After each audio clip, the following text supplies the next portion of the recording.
Welcome to Traveler's Tales. I am your host, Greg Alonzo. Today I will be your guide through history as we take a look at the Scythians, Lords of the Steppes. Before we begin, just a reminder that we post new videos every Tuesday and Friday. Don't forget to hit the little bell icon to be notified each time we post new videos. Mythology tells us one thing, while archaeology tells us another. Who were the Scythians? Definitely not a name that is familiar to most. The Scythians were an ancient nomadic people who dominated the Pontic steppes in Western Eurasia. The Scythians have been known by many names. These include Saka, Sake, Izukai, Askuzai, and of course the Scyth. In short, the name Scythians is synonymous with early nomadic or Eurasian nomads. The Scythians are generally believed to be of Iranian origin. They spoke a language believed to be a branch of the Iranian family of languages.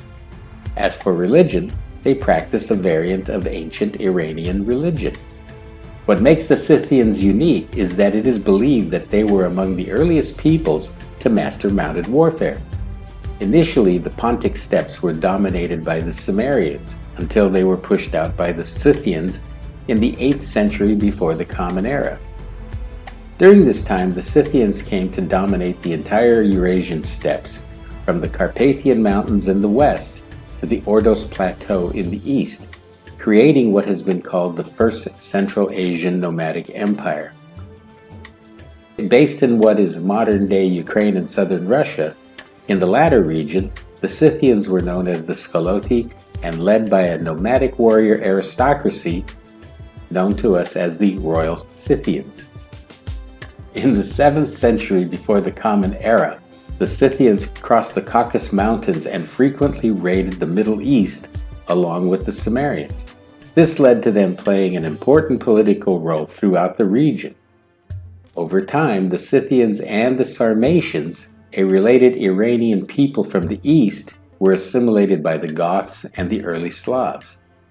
The Scythians also played an important role in the Silk Road, a vast trade network connecting Greece, Persia, India, and China, perhaps contributing to the prosperity of those civilizations. Settled metal workers were known for their distinctive portable decorative objects and were valued for trade across the Silk Road. With regard to culture, it is most unfortunate that the Scythians had no written language. What we know of them has been pieced together through writings of non-Scythian authors and parallels found among Iranian peoples and archaeological evidence. According to the Greek author Herodotus, he presented 4 different legends explaining the origins of the Scythians. Myths abound to the origin of the Scythians. The following 4 were recorded by Greek historian Herodotus. The Scythian legend about themselves portray the first Scythian king, Targetus, the son of the sky and god and daughter of Nippur. Targetus allegedly lived 1,000 years before the failed Persian invasion of Scythia.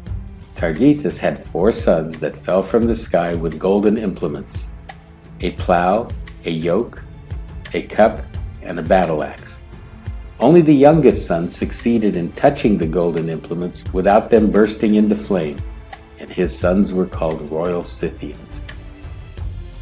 The second legend told by the Greeks claims that Scythes, the first king of the Scythians, was the son of Heracles and Echidna. Herodotus is said to have believed that this third legend to be much closer to the truth.